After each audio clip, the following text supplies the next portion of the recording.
England, early 19th century. The candlelight from 100 chandeliers blazed like captured stars within Hartwell House, the ancestral home of the Duchess of Devonshire. Ladies in silk gowns, fluttering like exotic butterflies, drifted among gentlemen in immaculate evening attire. The orchestra's delicate melody floated through the air, barely audible over the soft hum of aristocratic conversation. Lady Catherine Cobham stood near a pillar, adorned with winter roses, her auburn hair elegantly styled with pearl pins that caught the light with every slight movement of her head. Her emerald gown, though modest by the evening's extravagant standards, complemented the natural grace that had made her one of the most sought-after young ladies of the season. At 22, Catherine had navigated 3 London seasons with the poise expected of the daughter of the Earl of Harrington. She had received numerous proposals, all politely declined, much to her mother's growing consternation. None had stirred her heart, despite the impressive titles and fortunes attached to their names. None except one, perhaps. Across the ballroom stood George Duff, the Duke of Crestwick, his tall figure commanding respect without effort. At 32, he was one of England's most powerful men, a fact reflected in the way the crowd parted as he moved through it. His dark hair and striking features had been the subject of many whispered conversations among debutantes and their watchful mothers. For months now, Catherine had felt the weight of his gaze, following her, at every social gathering. Their conversations, brief exchanges during garden parties or dinner gatherings, had been filled with an undeniable tension, an unspoken attraction that lingered long after they parted. Yet despite their obvious connection, the Duke never stepped beyond the boundaries of polite society. He never requested permission to formally court her, never declared his intentions. He simply watched, as though she were a precious painting he admired from afar, but dared not touch. "Lady Catherine," came a warm, pleasant voice from her left. She turned to find Henry Talbot, the Earl of Whitewood, bowing before her. Unlike the Duke's intense, often inscrutable presence, the Earl's charm was straightforward and refreshing. At 28, he had only recently returned from an extended tour of the continent, bringing with him fascinating tales of art and culture that made him an instant favourite in drawing rooms across London. "Lord Whitewood," she curtsied, offering a genuine smile. "I trust you are enjoying the Duchess's hospitality?" "Immensely," he replied, his blue eyes twinkling with good humour. "Though I find myself in need of a dancing partner for the next set. Would you do me the honour?" Catherine hesitated, her eyes briefly drifting toward the Duke. He stood engaged in conversation with several gentlemen, seemingly oblivious to her presence now. Something inside her hardened with resolve. "I would be delighted, my lord," she said, placing her gloved hand in his. As they took their positions for the quadrille, Catherine couldn't help but notice that the Duke had finally looked up, his dark eyes finding her immediately. Let him watch, she thought, with uncharacteristic defiance. She was tired of waiting for him to make his move in whatever chess game he was playing. The Earl proved to be an excellent dancer and an even better conversationalist. His observations about Italian architecture and French countryside were both intelligent and amusing. When he leaned closer to whisper a particularly witty remark about the French aristocracy's peculiar fashion choices, Catherine laughed, a genuine musical sound that drew the attention of nearby dancers. "You have a lovely laugh, Lady Catherine," Lord Whitewood said softly, "one I hope to hear more often." The sincerity in his voice touched her, and she smiled up at him, a warm, radiant smile that transformed her already beautiful face into something luminous. Across the ballroom, the Duke of Crestwick stopped mid-sentence. The smile that Catherine bestowed upon the Earl was unlike any she had ever directed at him. It was open, unguarded, genuinely delighted. Something dark and possessive unfurled in George's chest at the sight. That smile, the one he had unconsciously been working to earn with each careful, measured interaction, was being freely given to Henry Talbot, a man who had barely been in London a month. Henry Talbot, who was his political rival in Parliament, who opposed his land reform bills, who had been steadily gathering support among the younger lords, and now, it seemed, who was setting his sights on the one woman who had managed to breach the walls around George's carefully guarded heart. Without excusing himself from his companions, the Duke began moving across the ballroom. His eyes never left Catherine, even as the crowd instinctively parted before him. His expression, normally so controlled, betrayed a storm of emotions: determination, possessiveness, and something dangerously close to fear. The music had just ended when he reached them. Without acknowledging the Earl, George extended his hand to Catherine, his voice low and commanding. "Enough, dance with me." It was not a request, it was a declaration. Catherine's eyes widened in surprise, then narrowed slightly at his presumption. The Earl beside her stiffened, clearly affronted by the Duke's rudeness. "Your Grace," Lord Whitewood began, his tone carefully controlled. "Lady Catherine and I were just—" "I was not addressing you, Whitewood," the Duke interrupted, his eyes never leaving Catherine's face. "Lady Catherine—" Catherine found herself at a crossroads. The Duke's sudden display of interest was both thrilling and infuriating. For months he had kept her at arm's length, and now he demanded her attention simply because another man had shown interest. Part of her wanted to refuse him on principle. Yet, as she looked up into his eyes, she saw something she had never witnessed before. Vulnerability beneath the commanding exterior. The mighty Duke of Crestwick was afraid of losing something he had never properly claimed. "I believe I promised this dance to Lord Whitewood," she said carefully, watching the muscle in the Duke's jaw tighten. "The next one, then," he insisted, his voice softer, but no less determined. The Earl looked between them, clearly sensing the undercurrents of a history he was not privy to. With remarkable grace he stepped back. "I shall call upon you tomorrow, Lady Catherine," he said with a bow. "Perhaps we might continue our discussion about Venice then." With a pointed look at the Duke, he added, "With your permission, of course, Your Grace," before walking away. As the orchestra struck up a waltz, Catherine placed her hand in the Duke's, keenly aware that every eye in the ballroom was upon them. This dance, this first real waltz between them, would set tongues wagging throughout London by morning. "You are being terribly presumptuous, Your Grace," she said, as he led her into the dance, his hand firm at her waist. "Yes," he agreed simply, surprising her with his candour. "I find that when it comes to you, Lady Catherine, I am capable of behaviours I once thought beneath me." The honesty in his voice sent a shiver down her spine. They moved together perfectly, as though they had been dancing partners for years rather than first-time partners. "You watched me for months," she said quietly, meeting his gaze directly. "Why did it take another man's attention to make you act?" The Duke's hold on her tightened almost imperceptibly. "Because I am a fool," he replied, his voice so low it was nearly lost in the music. A cautious, calculating fool who almost realized too late what was truly valuable. As they waltzed across the gleaming floor, the tension that had simmered between them for months began to transform into something else, something that promised either extraordinary happiness or devastating heartbreak. For now, though, Catherine allowed herself to be swept away in the dance, wondering which of the two men, the Duke who had finally awoken or the Earl who had never been asleep, would ultimately win her heart. The following morning, as Catherine sat in her family's breakfast room, her mother could speak of nothing but the Duke's unexpected behaviour. "The Duke of Crestwick," Lady Harrington exclaimed for perhaps the 10th time. "Such a prestigious connection. And the way he claimed you on the dance floor, so romantic, so decisive."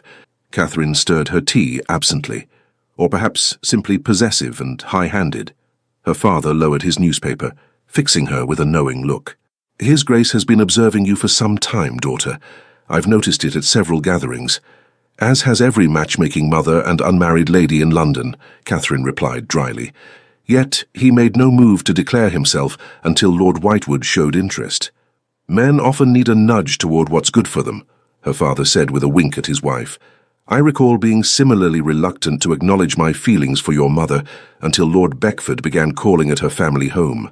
Lady Harrington smiled at the memory. "You were terribly slow, my dear." "I was cautious," he corrected with good humour. "As I suspect the Duke is being, men in his position must be wary of fortune hunters and those seeking advancement rather than true connection." Catherine considered this. It was true that George's wealth and title made him a prime target for ambitious families. Perhaps his reserve had been a form of self-protection rather than indifference. Before she could ponder this further, Harrison, their butler, entered with a silver tray bearing several calling cards and 2 elaborate flower arrangements. "From Lord Whitewood, my lady," he announced, placing a modest but exquisite bouquet of white and purple violets before Catherine. "And from His Grace the Duke of Crestwick." The second arrangement was significantly larger, a stunning collection of hothouse roses in deep crimson. Lady Harrington clapped her hands in delight. "2 gentlemen calling in one morning, and such flowers." Catherine reached first for the Earl's card, which bore a simple, handwritten message. Looking forward to our conversation about Venice. Yours respectfully, Henry Talbot. The Duke's card was equally brief but carried a different weight. May I call upon you this afternoon, G.D.? Well, her father said, amusement playing at the corners of his mouth, it seems you have decisions to make, Catherine. Indeed, she murmured, touching one of the crimson roses gently. Each petal was perfect, the bloom expensive and rare for the winter season. It spoke of wealth, of power, and perhaps of a passion kept carefully contained until now. The violets, in contrast, were delicate and sweet, their subtle fragrance reminding her of the Earl's straightforward charm. No grand gestures, just simple, sincere appreciation. Two men, two approaches to courtship. One who had watched from afar for months, and one who had stepped forward immediately. And Catherine caught between them, wondering which path her heart would ultimately choose. The morning after the Duchess of Devonshire's ball, London society buzzed with speculation. In drawing rooms and breakfast parlours across Mayfair, the same scene was described with increasing embellishment. How the formidable Duke of Crestwick had practically stormed across the ballroom to claim Lady Catherine Cobham for a dance, cutting out the charming Earl of Whitewood, in a display that could only be interpreted as passionate intent. Catherine sat in her family's townhouse parlour, pretending to embroider, while her mother read aloud the morning's invitations. In truth, she was replaying the previous night in her mind, particularly the words the Duke had whispered as their dance ended. I have been remiss in my attentions, Lady Catherine, a situation I intend to rectify immediately. Before she could respond, he had returned her to her mother's side with a formal bow, his face once again composed into its usual mask of aristocratic restraint. Only the intensity in his eyes had hinted at the emotion behind his words. Lady Catherine, the butler announced from the doorway, interrupting her thoughts. The Earl of Whitewood has called. He awaits your pleasure in the drawing-room. Her mother set down the letters immediately, her eyes brightening with interest. Show him in at once, Harrison. Catherine straightened in her seat, smoothing her pale blue morning dress. She had expected Lord Whitewood to call, as he had promised, but not quite so early. His promptness spoke of eagerness, or perhaps strategy. The Earl entered with easy grace, bowing to Lady Harrington before turning his attention to Catherine. In daylight, she noted that his features were even more handsome than she had observed in the ballroom's candlelight, open and expressive, his smile reaching all the way to his eyes. Lady Harrington, Lady Catherine, he greeted them. I hope I am not calling at an inconvenient hour. Not at all, Lord Whitewood, her mother replied warmly. We are delighted by your visit. After the customary exchange of pleasantries and a brief discussion of the previous evening's entertainment, Lady Harrington excused herself with transparent artifice, leaving Catherine alone with the Earl, though with the door appropriately ajar and a maid seated discreetly in the corner. I must apologize for my hasty departure last night, Lord Whitewood said once they were relatively private, though I suspect you found my replacement adequate compensation. His tone was light, but Catherine detected genuine curiosity beneath the humour. The Duke was unexpectedly assertive, she replied diplomatically. The Earl's smile turned knowing. Indeed.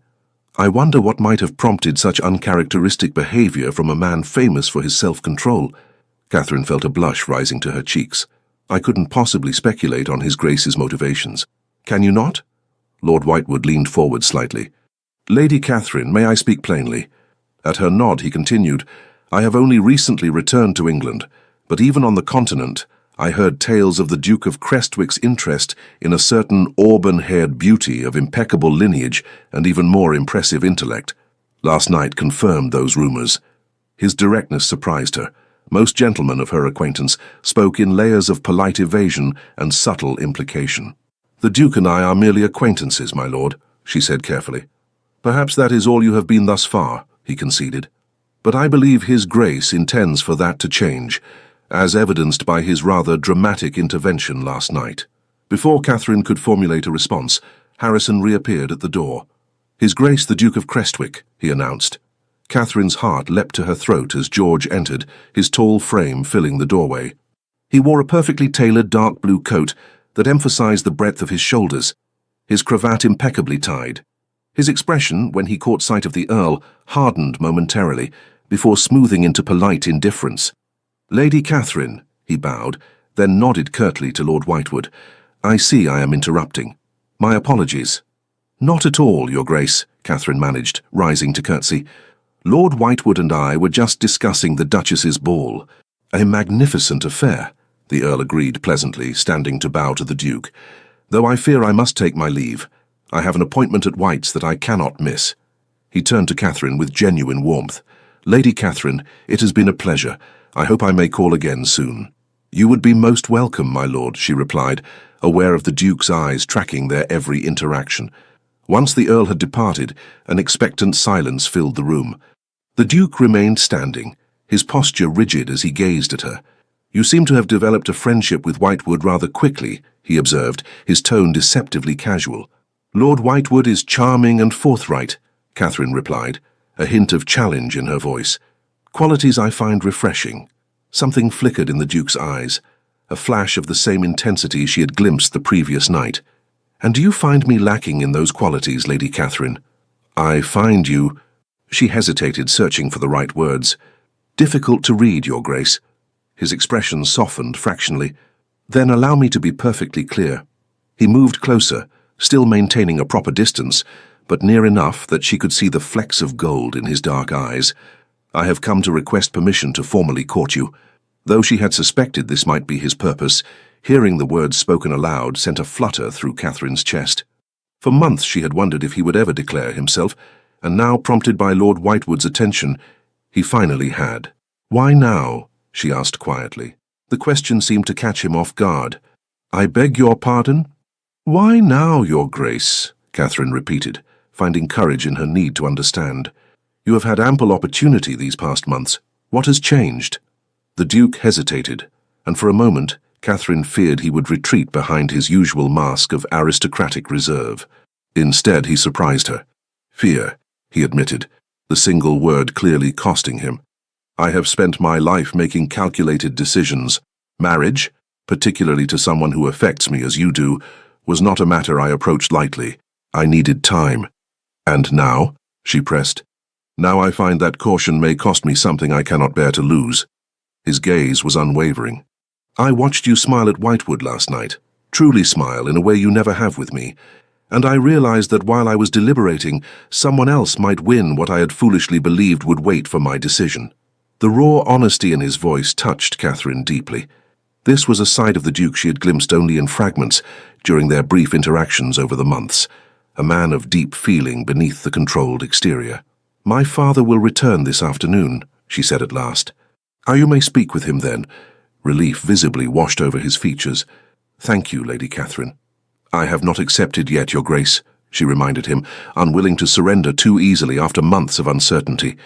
A small smile, perhaps the first genuine one she had ever seen from him, touched his lips.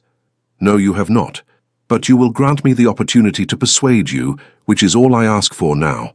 As he prepared to take his leave, the Duke paused. May I inquire if Whitewood has also requested permission to court you? He has not, Catherine replied truthfully, though I suspect he may soon. The Duke nodded, his expression grave once more. Then I shall return at 4 o'clock to speak with your father. He bowed formally. Until then, Lady Catherine. After he departed, Catherine sank back into her chair, her mind racing. Within the space of 24 hours, her carefully ordered world had been turned upside down. The Duke of Crestwick, the man who had watched her from afar for so long, was finally declaring his intentions.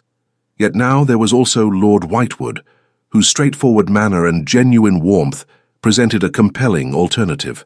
Her mother bustled back into the room, practically vibrating with excitement. Was that the Duke of Crestwick I saw leaving? And so soon after Lord Whitewood? My dear, you have become the toast of London overnight. Catherine smiled faintly. The Duke has requested permission to court me. He will return this afternoon to speak with father. Lady Harrington clasped her hands together in delight. A Duke? Oh, my darling girl, your father will be ecstatic. She paused, studying her daughter's expression. You do not seem as pleased as I expected. Do you not care for the Duke? I hardly know him, mother, Catherine replied honestly. He has kept himself at a distance until now. Well, a courtship will remedy that, her mother said pragmatically. And what of Lord Whitewood? He is quite handsome, and his estate in Derbyshire is said to be magnificent. He is kind and interesting, Catherine acknowledged, but he has not declared any formal intentions. Yet, she added silently to herself, The way Lord Whitewood had looked at her suggested that a declaration might not be far behind. "Well, my dear, it seems you have a decision to make," Lady Harrington said, patting her daughter's hand, "though I must say a dukedom would suit you wonderfully." As her mother launched into plans for adjusting Catherine's wardrobe to befit a future duchess, Catherine gazed out the window at the London street below. Yes, she had a decision to make, perhaps the most important one of her life. The Duke of Crestwick, with his power, position, and the inexplicable pull she had always felt toward him despite his reserve, or Lord Whitewood, whose open admiration and straightforward nature promised a partnership without the mysteries and frustrations the Duke seemed to bring. By the time her father returned home that afternoon, the Duke would be waiting to secure permission to court her. And somehow Catherine knew that Lord Whitewood would not be far behind in making his own intentions clear. The game that had begun with a smile across a ballroom was now fully in play. The Earl of Harrington's study was a sanctuary of dark wood and leather, filled with the comforting scent of pipe tobacco and old books. It was here that the Duke of Crestwick sat across from Catherine's father, his posture impeccable despite the nerves he concealed beneath his composed exterior. "I must say, Your Grace, your request comes as something of a surprise," Lord Harrington said, studying the younger man thoughtfully. "Though perhaps it shouldn't. My wife has remarked on your attention to Catherine at various functions these past months." "My interest in your daughter is sincere, my lord," George replied. "I would not approach you otherwise." The Earl leaned back in his chair. "Catherine is my only child, Duke. Her happiness is paramount to me above titles, wealth, or advantage." "As it should be," George agreed. "I can offer her all those things, but I hope to offer her happiness as well." Lord Harrington's expression remained measured. "And why should I believe you capable of that? You have a reputation for being somewhat austere. Catherine has a lively spirit." The question cut to the heart of George's own doubts, the very reason he had hesitated so long in declaring himself. Was he, with his reserved nature, and the weight of responsibility he had carried since inheriting his title at 23, capable of making the vibrant Lady Catherine truly happy? "I am not a demonstrative man by nature," he admitted. "But your daughter, she awakens something in me that I had thought dormant. I cannot promise I will transform into a different person, but I can promise that I will cherish her, respect her intelligence, and endeavor every day to be worthy of her." The sincerity in his voice must have reached the Earl, for his expression softened slightly. "Very well, Your Grace. You have my permission to court Catherine." He raised a cautioning finger. "But the final decision will be hers alone. I will not pressure her regardless of the advantages such a match might bring." "I would have it no other way," George assured him, rising to shake the Earl's hand. As the Duke left the study, he nearly collided with Catherine herself, who had evidently been waiting in the hallway. "Lady Catherine," he said, momentarily caught off guard. Her eyes searched his face. "Did my father agree?" "He did," George confirmed, something warm unfurling in his chest at the relief that flashed across her features. "Though he made it quite clear that the final decision rests with you." "As it should," she replied, echoing her father's sentiment. An awkward silence stretched between them, neither quite certain how to proceed now that the formal barriers had been partially removed. "I thought perhaps," George began carefully, "if you are amenable, we might ride tomorrow morning in Hyde Park. The weather is expected to be favourable." Catherine nodded. "I would enjoy that, Your Grace." "George," he said suddenly, "when we are less formal, I would be honoured if you would call me George." The simple request seemed to surprise her, but she smiled, not the full, radiant smile she had given Lord Whitewood, but a softer, more tentative one that nevertheless made his heart beat faster. "Until tomorrow then, George," she said, testing his name. "Until tomorrow, Catherine," he replied, bowing over her hand before taking his leave. True to his prediction, the following morning dawned clear and crisp, perfect for riding. Catherine, dressed in a fitted forest green riding habit that complemented her auburn hair, waited with her groom in the morning light. When the Duke arrived, punctual to the minute, she was struck again by his imposing figure, particularly atop his magnificent black stallion.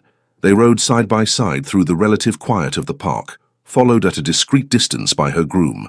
For the first time, conversation between them flowed without the constraints of a crowded ballroom or watchful observers. "You ride exceptionally well," George observed, as Catherine expertly guided her mare around a bend in the path. "My father insisted I learn properly, not merely to perch decoratively upon a docile mount," she replied with a small smile. "He was determined I should be capable in all things." "He has succeeded admirably," George said. "Your reputation for intelligence and competence precedes you everywhere." Catherine raised an eyebrow. "Is that why you watched me for so long without approaching? Were you evaluating my qualifications?" The directness of her question might have offended another man of his station, but George found her frankness refreshing after years of navigating the carefully crafted words of society and politics. "No," he admitted. "I was gathering courage." "Courage?" she repeated incredulously. "You, the Duke of Crestwick, who faces down opponents in Parliament without flinching, required courage to speak to me." George slowed his horse, turning to face her fully. "Yes," he said simply. "You unsettle me, Catherine. From the first moment I saw you, not just your beauty, but the way you carried yourself, the intelligence in your eyes, the kindness you showed to that elderly dowager when everyone else had abandoned her to seek more entertaining company. You were different, and it terrified me." The confession hung between them in the morning air. Catherine's expression softened with understanding. "I had no idea," she said quietly. "How could you?" he responded. "I made certain of it. Control has been my watchword since inheriting my responsibilities at a young age. You threatened that control in ways I could not immediately reconcile." As they continued their ride, Catherine began to see the Duke, George, in a new light. The reserve she had interpreted as arrogance or indifference was, perhaps, a shield he had constructed to protect himself in a world where vulnerability was seen as weakness. Their morning rides became a daily ritual over the next fortnight. With each passing day, Catherine discovered more layers to the complex man beneath the ducal title. His dry wit, which emerged when he was truly comfortable. His passionate commitment to improving conditions for tenant farmers on his extensive estates. His unexpectedly gentle way with children, revealed when they encountered a lost little boy in the park, whom George had helped return to his frantic nurse. Yet, just as she was beginning to believe she understood him, a footman delivered a note from Lord Whitewood, reminding her that her choice was not yet made. "My dearest Lady Catherine," the note read, "I have been granted the honour of a private box at the theatre this evening for a new production of Shakespeare's Much Ado About Nothing. Would you and your parents do me the honour of joining me? I have always found that Beatrice and Benedict's spirited exchanges remind me of our own conversations. Yours with great admiration, Henry Talbot." Catherine smiled at the comparison. There was indeed something of Benedict's wit and charm in the Earl's manner. She accepted the invitation, curious to see how an evening in Henry's company might compare to her mornings with George. The theatre was crowded with London's elite, all eager to see the famed actress Mrs. Siddons in her return to the stage. The Earl's box was perfectly situated, and his attentiveness throughout the evening was impeccable. He shared amusing observations about the audience, as well as thoughtful comments on the performance, making Catherine laugh more than once with his clever asides. "You seem happier tonight than when we last met," Henry observed during the interval, as her parents conversed with acquaintances in the next box.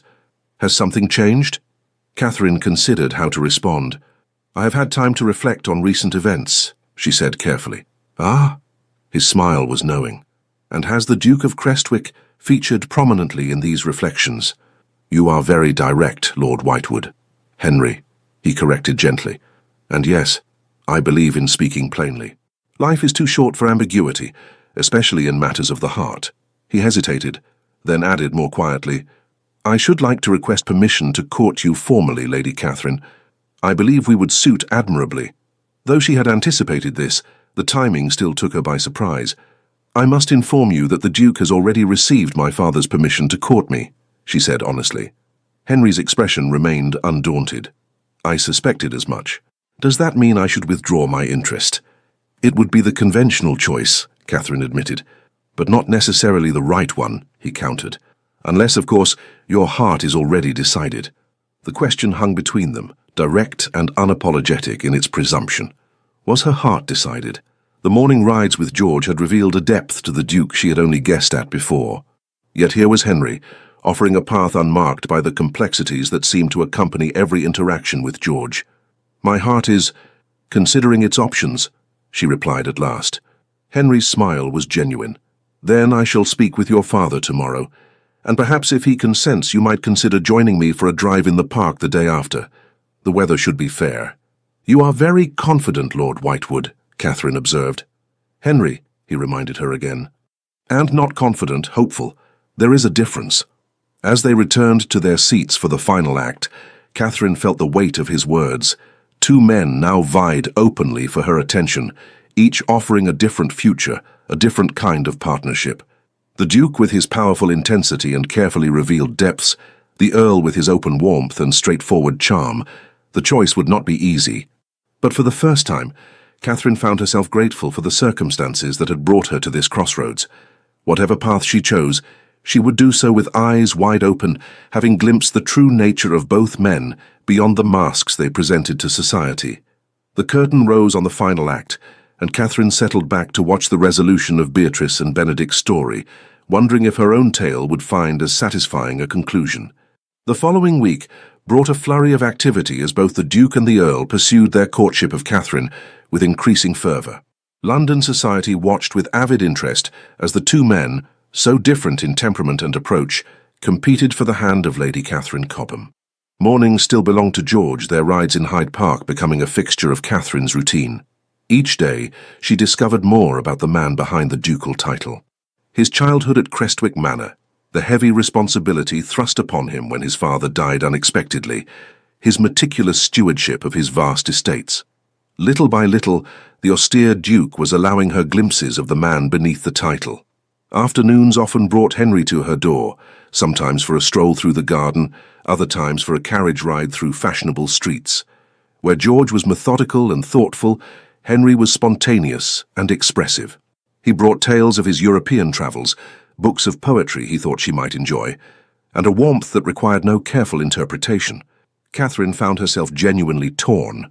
With George, she felt a profound connection that deepened with each shared confidence. The rare smile that transformed his serious countenance became increasingly frequent in her presence, and she found herself working to elicit it, treasuring each hard-won glimpse of his inner self.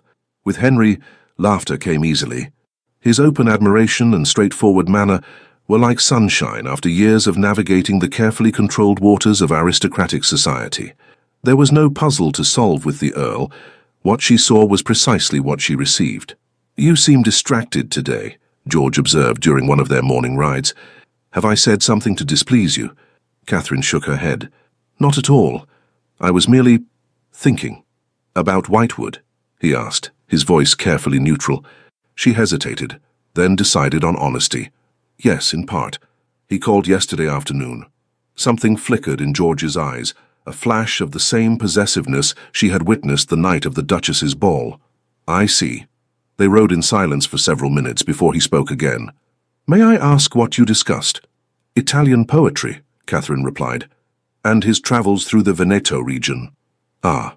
George's expression remained carefully composed. "I have never been to Italy myself.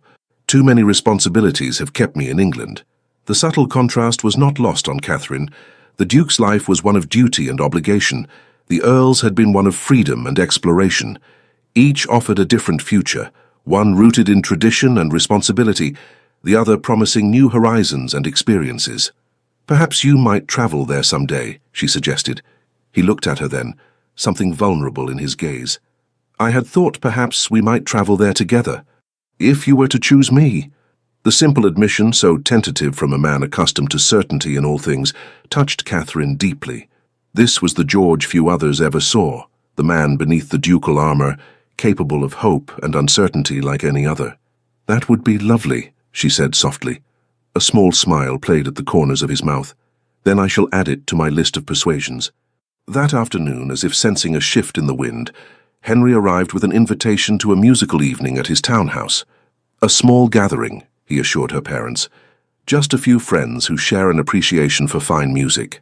The pianist is a prodigy I discovered in Vienna, only 16 but already composing works of astonishing beauty." Lady Harrington, who had been increasingly torn between the prestige of a ducal connection and the undeniable charm of the Earl, immediately accepted on the family's behalf. "How wonderful!" she exclaimed. "Catherine has always loved music.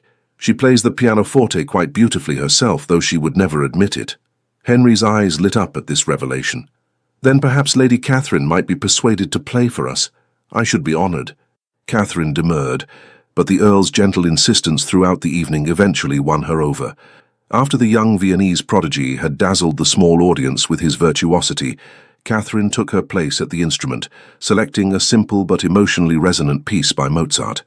As she played, she was keenly aware of Henry watching her, his expression one of genuine admiration.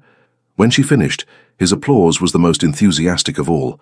"You play with such feeling," he said as she rejoined the gathering. "Music reveals the heart, I think, in ways words often cannot." "You are too kind," Catherine replied. "After the young maestro's performance, mine was quite unremarkable." "On the contrary," Henry countered, his voice soft enough that only she could hear. "His playing showed technical brilliance. Yours showed soul."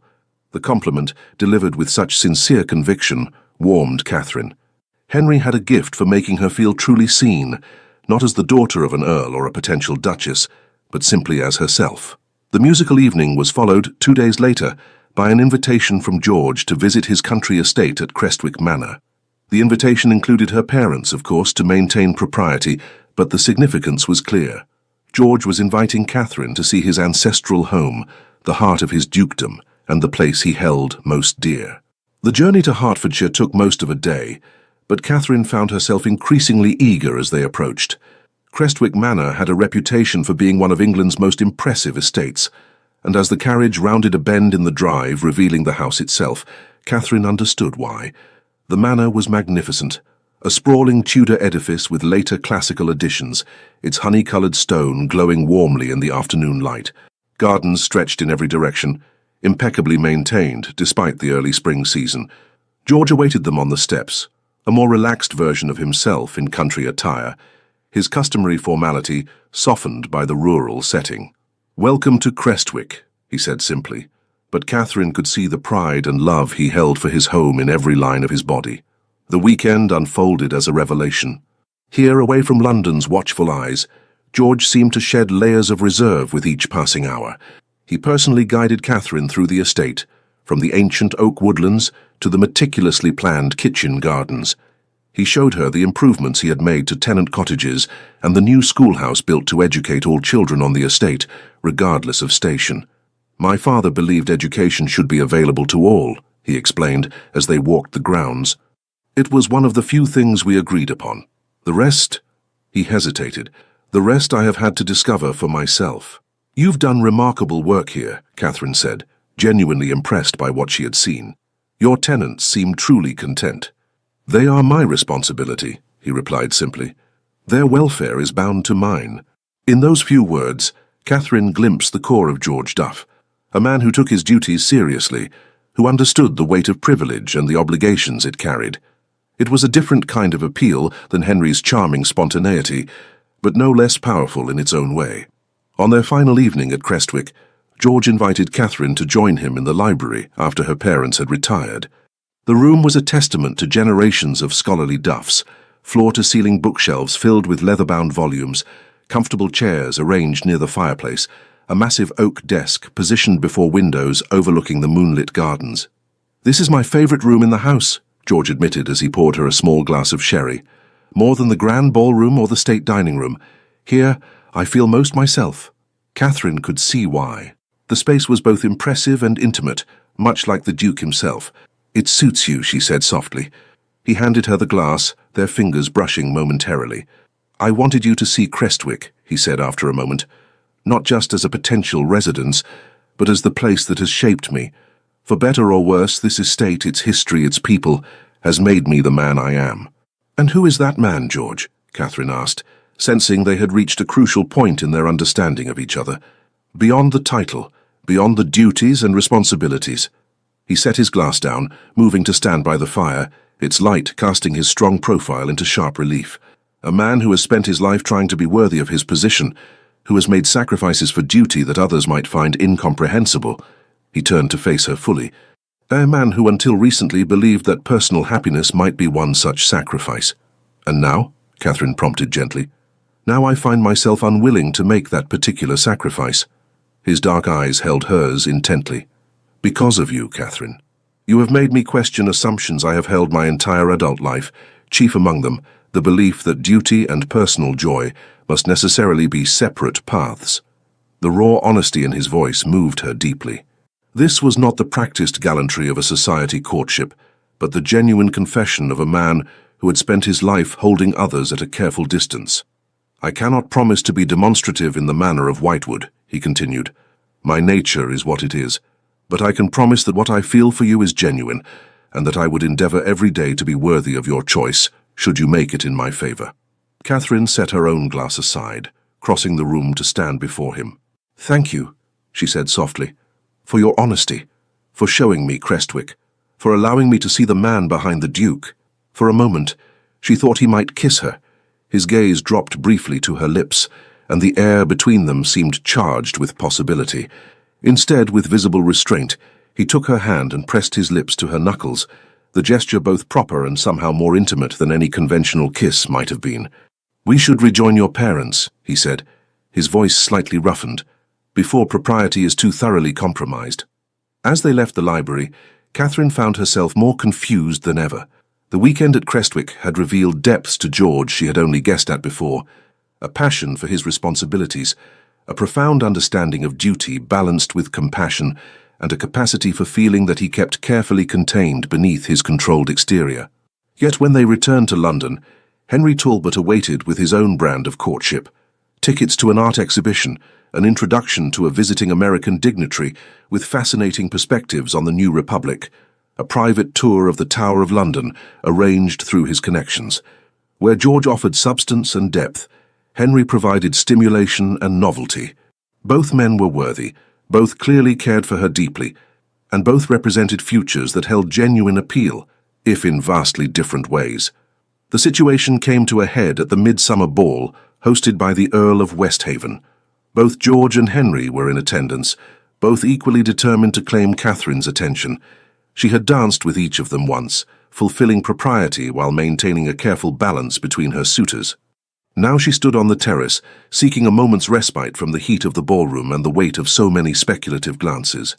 "A penny for your thoughts," came George's voice from behind her. Catherine turned to find him watching her, his expression softer than it had been earlier in the evening when he had observed her dancing with Henry. "They are worth considerably more than that, I assure you," she replied with a small smile. He moved to stand beside her at the stone balustrade, maintaining a proper distance yet close enough that she could feel the warmth radiating from him. "I saw you dancing with Whitewood," he said carefully. "You seemed happy." "Henry is an entertaining partner," she acknowledged. "Henry," George repeated, the muscle in his jaw tightening almost imperceptibly. "You are on familiar terms, then." Catherine faced him directly. "As I am with you, George. Both of you are courting me, after all." "Yes," he agreed, his voice low and controlled, "though I find I dislike sharing your attention more than I anticipated." The admission surprised her. "You cannot have expected me to refuse Lord Whitewood's suit simply because you had already declared yours." "No," he conceded. "That would have been presumptuous." "It would have been," she agreed. Then, more gently, "But I understand the sentiment. I do not think I would like to see you courting another woman either." Something flared in his eyes at her words, hope perhaps, or determination. "Catherine," he began, then stopped himself, seeming to wrestle with what he wanted to say. "I am not skilled at expressing sentiment. It does not come naturally to me as it seems to for Whitewood." He took a deep breath. "But my feelings for you are no less profound for being carefully guarded." She studied his face in the moonlight, seeing the struggle written in the tense lines around his mouth, the vulnerability in eyes that usually revealed nothing. "I don't need flowery declarations or grand gestures, George," she said softly. "But I do need to know that if I were to choose you, I would be choosing a partner who would share himself with me, his thoughts, his worries, his joys, not just a protector or provider." Before he could respond, the terrace doors opened and Henry Talbot stepped out, his expression darkening slightly when he spotted them together. "Forgive the interruption," he said, though his tone suggested he was not entirely sorry. "Lady Catherine, they are forming sets for the waltz. I believe you promised this dance to me." George stiffened beside her, but said nothing, leaving the choice to her, as he had promised her father he would. "A moment, please, Lord Whitewood," Catherine said. "The Duke and I were in the middle of a conversation." Henry bowed slightly. "Of course, I shall await you inside." Once they were alone again, Catherine turned back to George. "You were saying?" The Duke seemed to come to some internal decision. With deliberate care he took her hand in his touch warm even through her glove. "I was saying," he continued, his voice steadier now, "that I love you, Catherine Cobham. I have loved you since you challenged Lord Belford's assessment of the Poor Laws at Lady Russell's dinner party last autumn, and every day since. I cannot promise to transform into a different man overnight, but I can promise that with you, I will try to be the man you deserve, one who shares not just his name and fortune but his heart as well."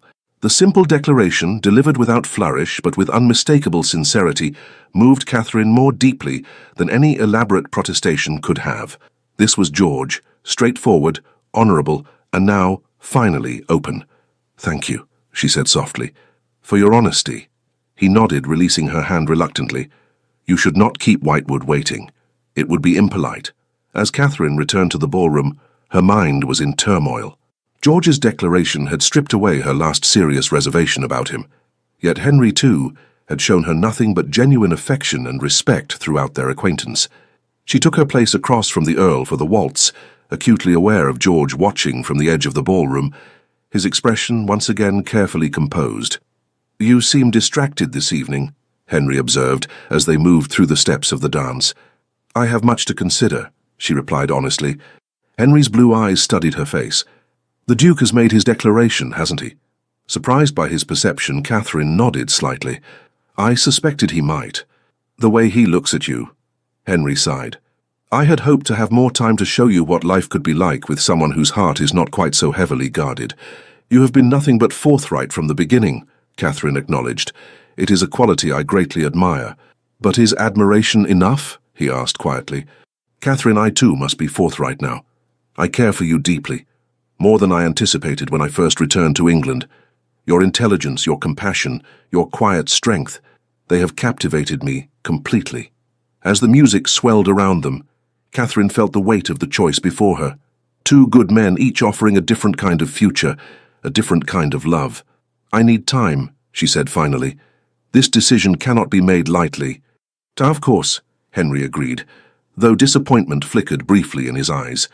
"Just know that whatever you decide, I wish for your happiness above all else, even if that happiness is not found with me." The generosity of his response only made her decision more difficult. As the evening drew to a close, Catherine found herself at another crossroads. Both George and Henry had requested the honour of escorting her and her parents home in their respective carriages. In the end, propriety dictated that she leave with her family in their own conveyance, granting neither suitor an advantage. As their carriage pulled away from the West Haven mansion, Catherine caught a glimpse of both men standing on the steps, the tall, commanding Duke and the charming, expressive Earl, each watching her departure with hopeful expectation. "Well, my dear," her father said as they settled into the journey home, "it seems you have a decision to make." "Yes," Catherine agreed, her heart heavy with the responsibility. "I do." For 3 days following the West Haven ball, Catherine sequestered herself at home, declining all callers and invitations. Both the Duke and the Earl sent notes and flowers, but she returned polite non-committal responses to both, requesting time to consider her choice. On the morning of the 4th day, she rose early and asked for her horse to be saddled. Without her usual groom or companion, just a single footman following at a discreet distance for propriety's sake, she rode to Hyde Park, seeking the clarity that had eluded her in the confines of her home. The park was nearly empty at this hour, mist still clinging to the grass as the first rays of sunlight filtered through the ancient oaks. Catherine guided her mare along familiar paths, her mind circling endlessly around the choice that lay before her. George Duff, Duke of Crestwick, a man of depth and principle, whose reserve masked a passionate nature he revealed only to those he trusted completely.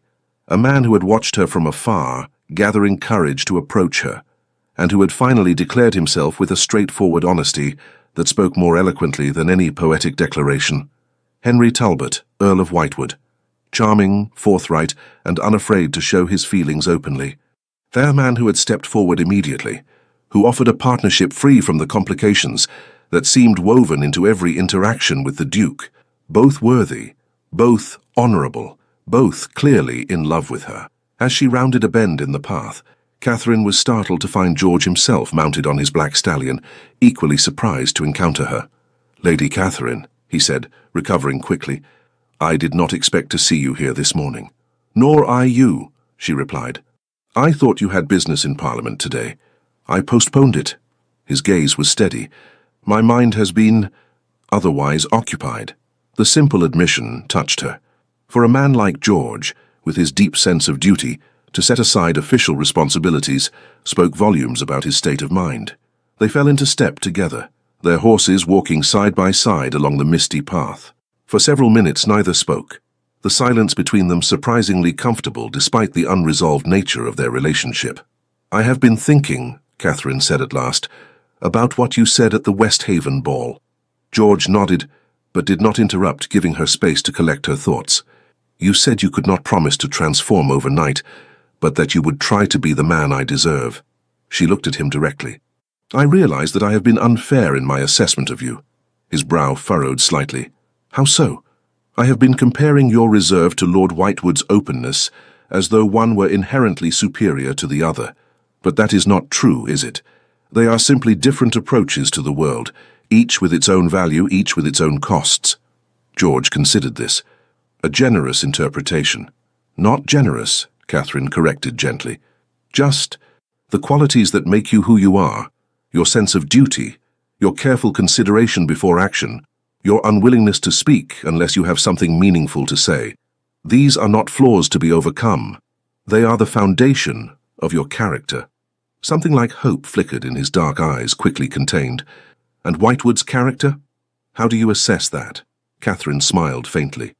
Equally worthy, though different.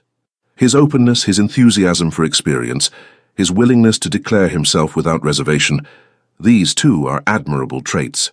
Then your choice remains difficult, George observed, his voice carefully neutral. Yes and no, Catherine replied, for I have realized something else as well. She drew her horse to a halt, turning to face him fully.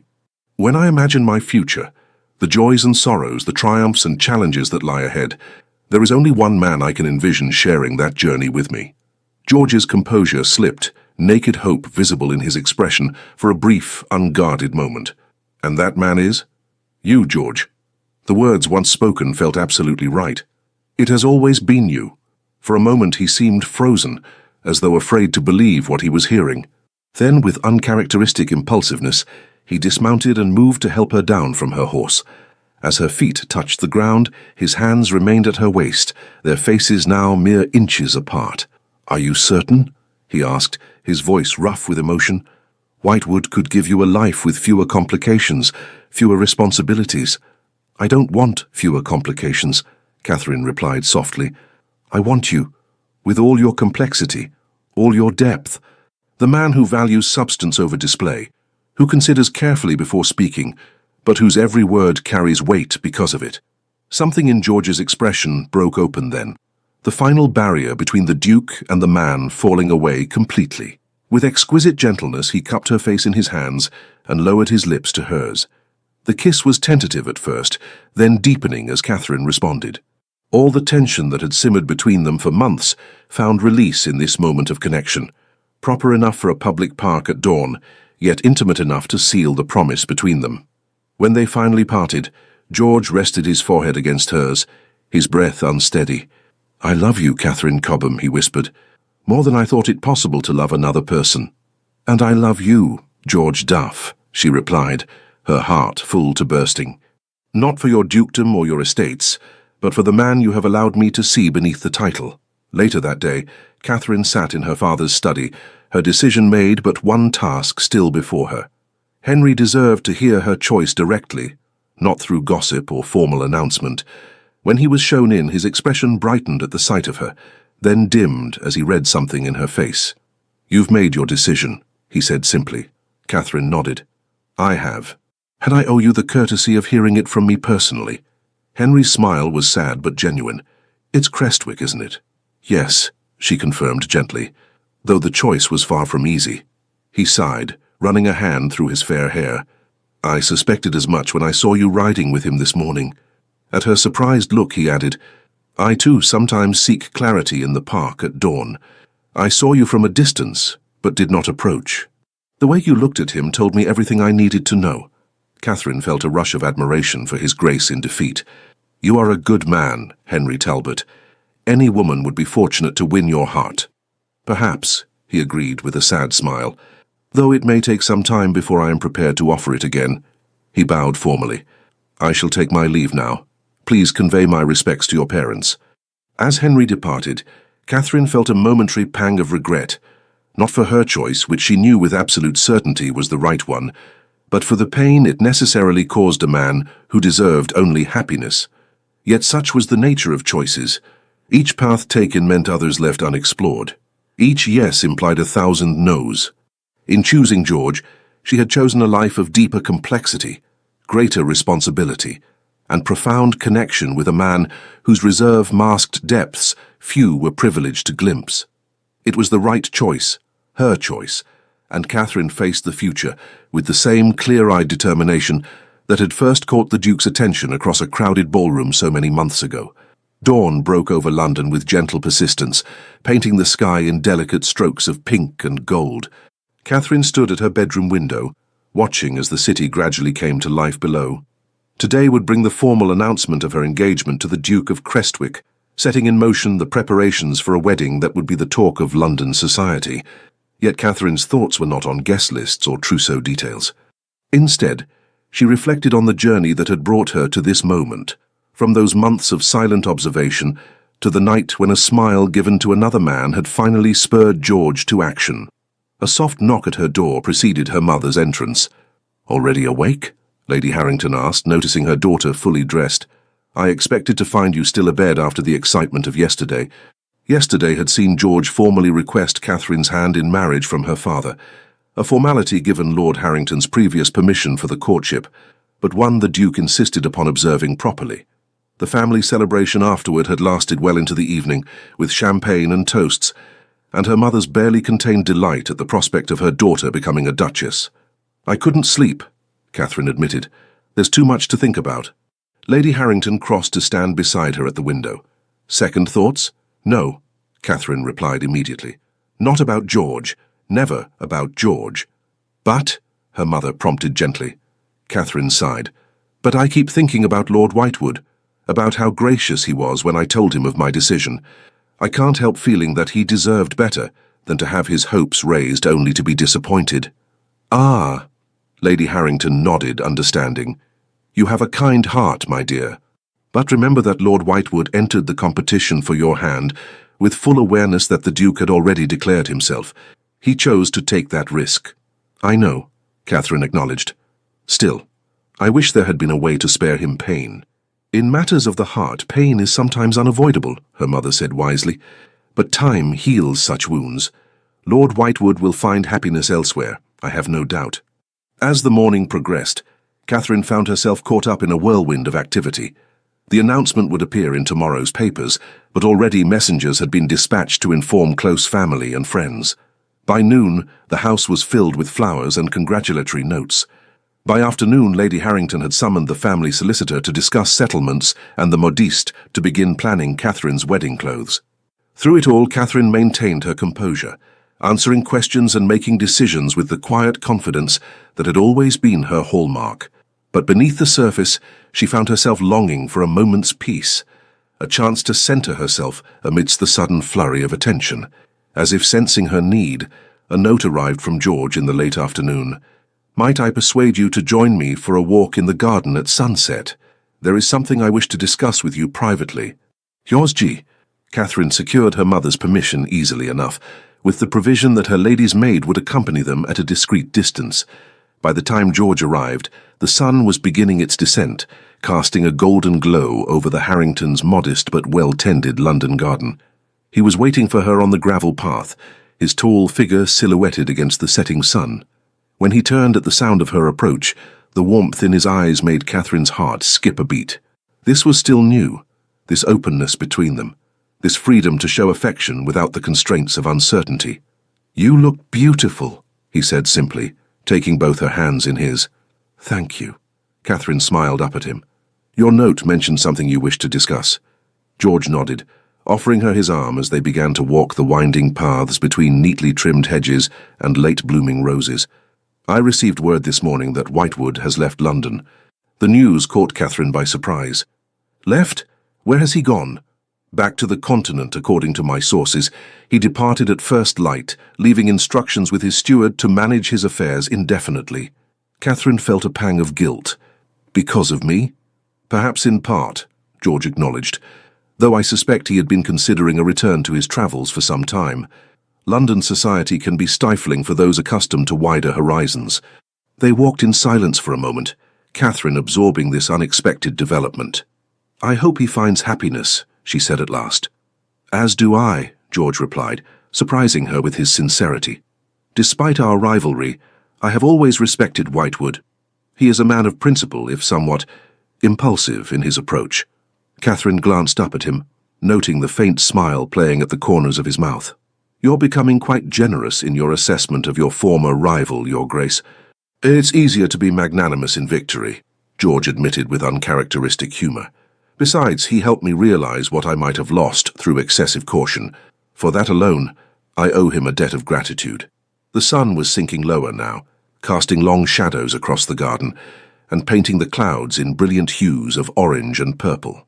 As they rounded a bend in the path, George drew Catherine to a stone bench partially hidden by a trellis covered in late-blooming clematis. There was something else I wanted to discuss with you, he said as they sat, his expression growing more serious. Something about our future together. Catherine nodded encouragingly. I'm listening.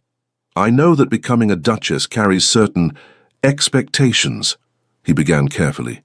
Society will have definite ideas about your role, your conduct, your every decision. I'm well aware, Catherine assured him, having spent her life navigating the complex social rules of the aristocracy. What you may not be aware of is that I have little regard for society's expectations when they conflict with what I believe to be right. The intensity in his gaze held her captive. My mother was constrained by my father's rigid adherence to tradition. It made her deeply unhappy, though she never complained. I vowed long ago that I would not repeat his mistakes. Catherine's heart swelled at this glimpse into his thinking. What are you saying, George? I'm saying that as my duchess you will have freedom that few women of your rank enjoy.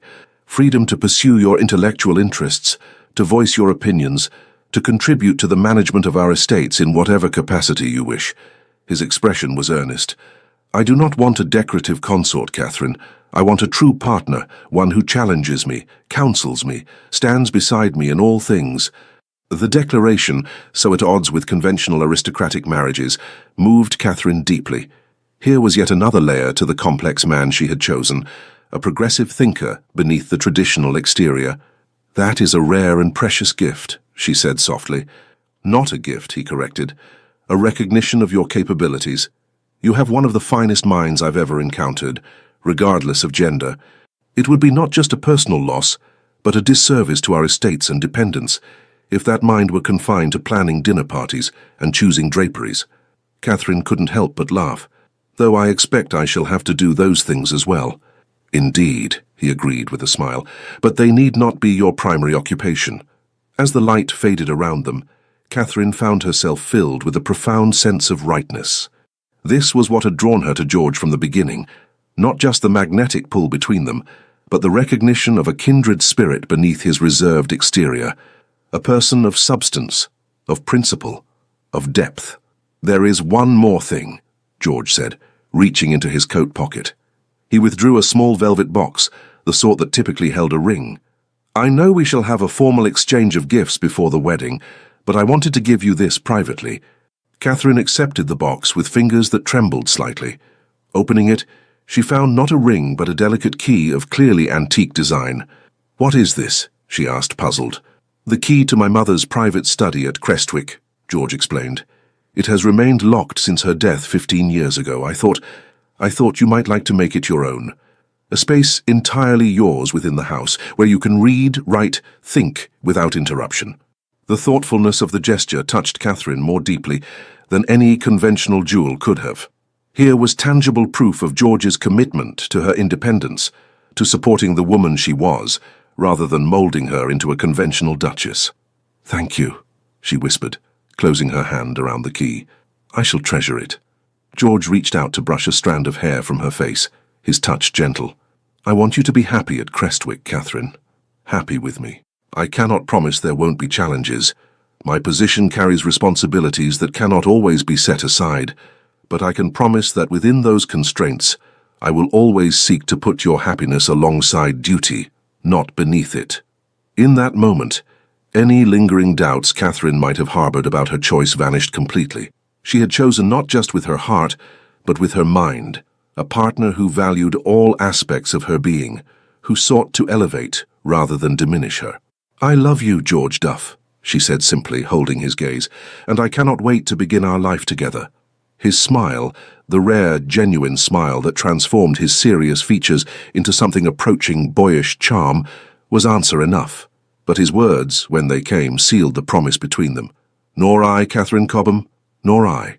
3 months later, on a crisp autumn morning, Catherine stood before the ancient Norman church on the Crestwick estate. Her wedding day finally arrived. The ceremony itself would be an affair of understated elegance that reflected both the Duke's reserved nature and Catherine's preference for meaning over display. As she prepared to walk down the aisle toward George, she recalled the journey that had brought them to this moment. From silent observation to reluctant declaration, from uncertainty to unwavering commitment. The man who waited for her at the altar was still the same powerful Duke who had watched her from across countless ballrooms, but he was also more, a man who had learned to lower his defenses, to risk vulnerability for the sake of love. When they spoke their vows, George's voice rang out clear and steady, heard by every guest in attendance, a public declaration from a man once known for his privacy. Catherine's response was equally firm, a promise made with full awareness of both the challenges and the joys that lay ahead. Their life together began as it would continue, with respect, honesty, and a deepening understanding that the most worthwhile connections often require the greatest courage to forge. 2 years later, the Duke and Duchess of Crestwick welcomed their first child, a daughter with her father's dark eyes and her mother's determined spirit. She was followed in time by twin sons, who would grow to combine their father's sense of duty with their mother's compassionate intelligence. As for Henry Talbot, Earl of Whitewood, his travels eventually led him to Vienna, where he met and fell in love with Lady Sophia Russell, the unconventional daughter of the British ambassador. Her forthright manner and quick wit matched his own, and when they returned to England 3 years after Henry's departure, even Catherine could see that his prior heartbreak had led him to a happiness he might otherwise never have found. At social gatherings where both couples were present, there was no awkwardness, only the mutual respect of people who had once stood at a crossroads and found their proper paths. And sometimes at balls much like the one where their story began, attendees would observe the Duke of Crestwick watching his Duchess from across the room, not with the cautious assessment of years past, but with open adoration that needed no interpretation. For some journeys, the first step is not a stride forward, but the courage to cross a crowded ballroom and declare, "Enough, dance with me." And sometimes, the wisest heart is the one that recognizes this truth, that the love worth having is not always the one that comes easily, but the one that challenges us to become more fully ourselves. 5 years later, the grand ballroom of Crestwick Manor glittered with candlelight, the ancestral home of the Duff family transformed for the annual harvest celebration. Local gentry mingled with tenant farmers and villagers in a tradition the current Duke had instituted shortly after his marriage, much to the initial consternation of some of his more traditional peers. Duchess Catherine Crestwick stood near the refreshment table, smiling as she watched her husband kneel to speak eye to eye with a farmer's young daughter who had presented him with a somewhat crushed bouquet of wildflowers. The mighty Duke of Crestwick, once known throughout London for his formidable reserve, now accepted the gift with genuine pleasure, tucking one bloom into his waistcoat before returning the rest to the delighted child. "Your Grace," came a familiar voice from behind her. "Still finding ways to scandalize society, I see. Tenant farmers in the ducal ballroom. Whatever next?" Catherine turned with a warm smile to greet Henry Talbot, Earl of Whitewood, and his wife, Lady Sophia. "Henry, Sophia, how wonderful to see you both. And yes, I believe keeping society mildly scandalized is good for their constitution." Sophia laughed, her hand resting comfortably on her slightly rounded belly that suggested the Whitewoods would soon welcome a second child to join their 2-year-old son. "I couldn't agree more.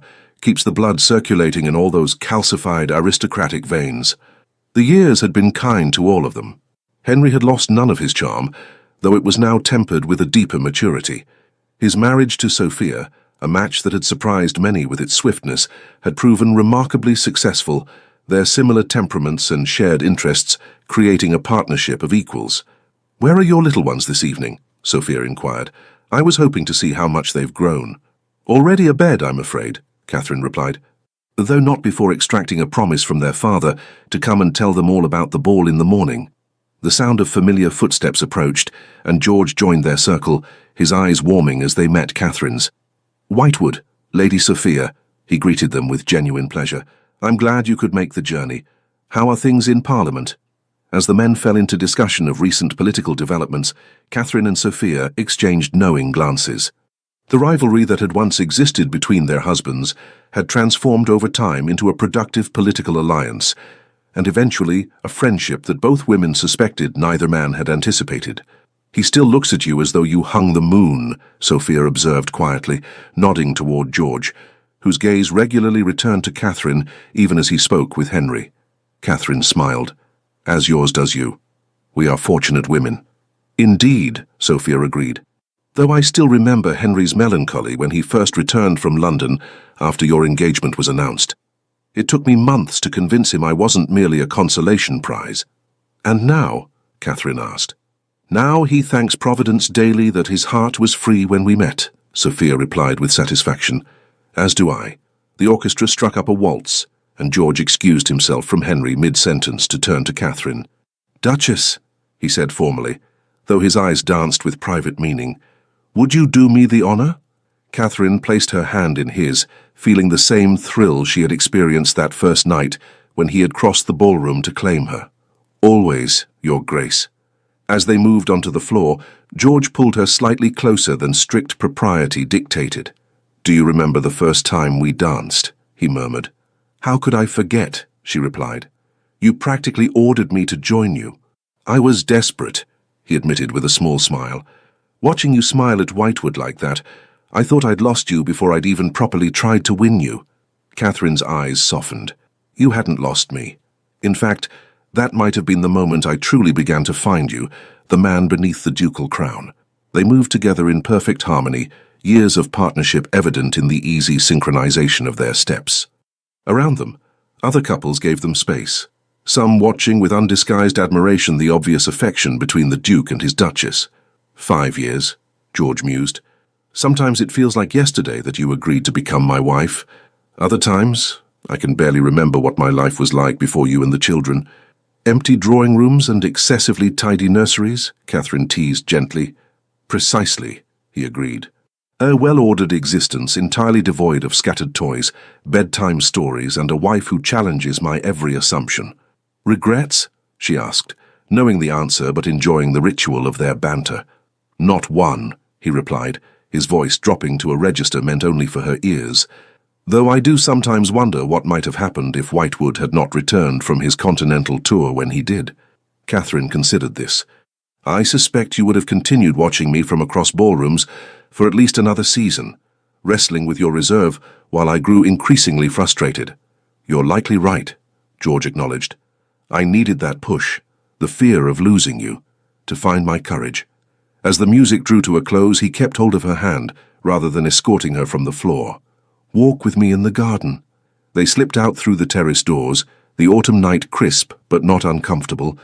The formal gardens of Crestwick Manor spread before them, silver in the moonlight.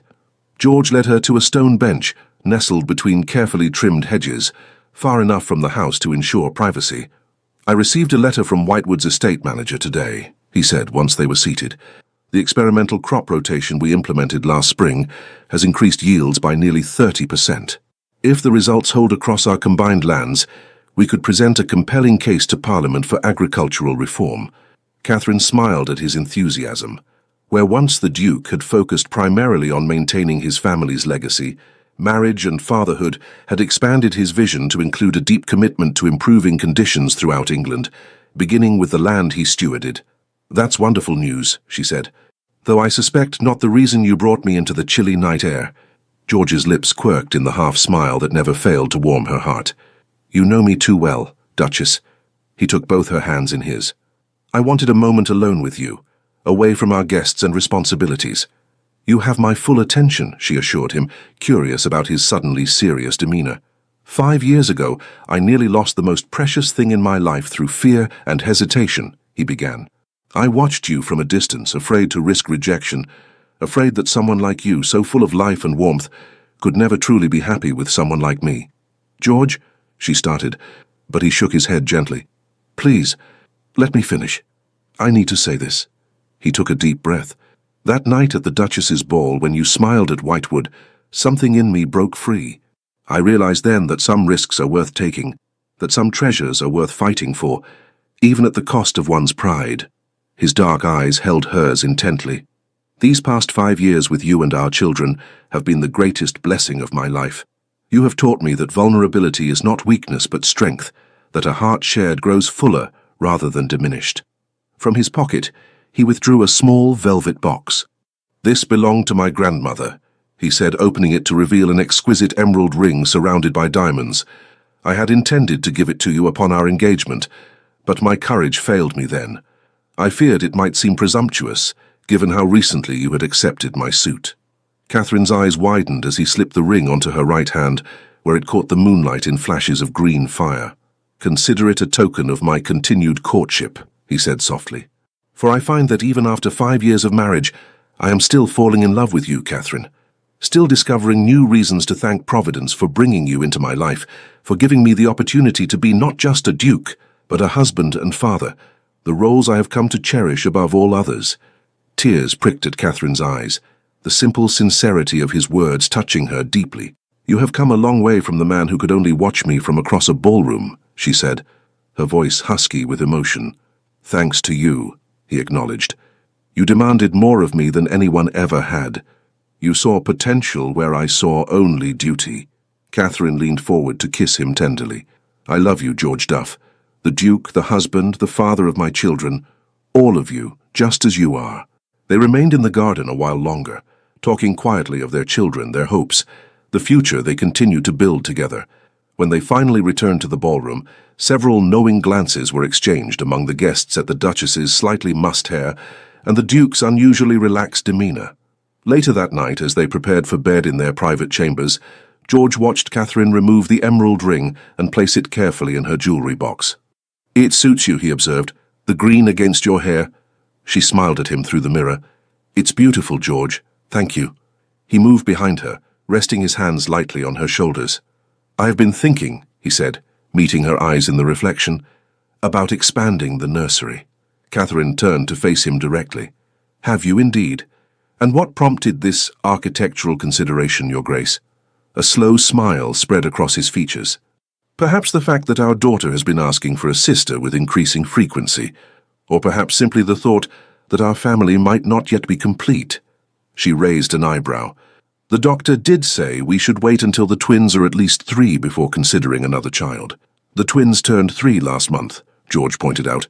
Catherine laughed softly, rising to wind her arms around his neck. So they did. Very well, Duke. I believe the nursery expansion can be added to our spring renovations. 9 months later, the Duke and Duchess of Crestwick welcomed their 4th child, another daughter with her father's determined chin and her mother's bright eyes. As George held his newborn daughter while Catherine rested, he marveled at how completely his life had been transformed since that fateful night when he had finally found the courage to cross a ballroom floor. Once he had been known throughout London as the most reserved of dukes, a man who observed life rather than fully participating in it. Now, thanks to a smile given to a rival and the woman who had demanded more than his title and position, he had become something else entirely. A man who had learned that the greatest power comes not from control, but from the courage to open one's heart fully to love. And in the nursery at Crestwick Manor, where laughter rang through previously silent halls and tiny hands reached fearlessly for his, the Duke had found the greatest title of all, beloved. Dear listener, maybe you've stood in a quiet room holding your breath for someone to finally cross the distance toward you, like the Duke did. Maybe you've given your warmest smile to someone who didn't know how to receive it. Or maybe you were once the one who waited too long. This story is not just about ballrooms and titles. It's about the invisible courage it takes to open your heart again. Not just once, but again and again, even when life has knocked the wind from you.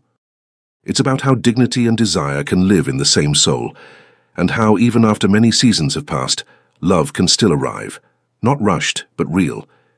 You, dear heart, are not forgotten. Your wisdom, your laughter lines, your silent strength, they are chapters in a story that still matters. Tonight may you rest knowing that your presence is still a light in the world, that somewhere, someone is better because you exist, that peace belongs to you, not as a reward, but as a right. Close your eyes tonight with no weight on your chest. Let your past be wrapped in forgiveness, your present in softness, your future in quiet hope. You are safe. You are held. You are still becoming. With all our gratitude. Legends of the Fall Team. Thank you so much for staying with us until the end. We hope this story brought you comfort, inspiration, and maybe even a tear or two. If it touched your heart, we kindly invite you to subscribe, like, comment, and share. It means the world to us and gives us the strength to keep telling more stories full of love, redemption, and emotional twists. From our hearts to yours, thank you. And don't forget, another beautiful story is waiting for you at the end of this video. Click it and be surprised. With love, the Legends of the Fall Team.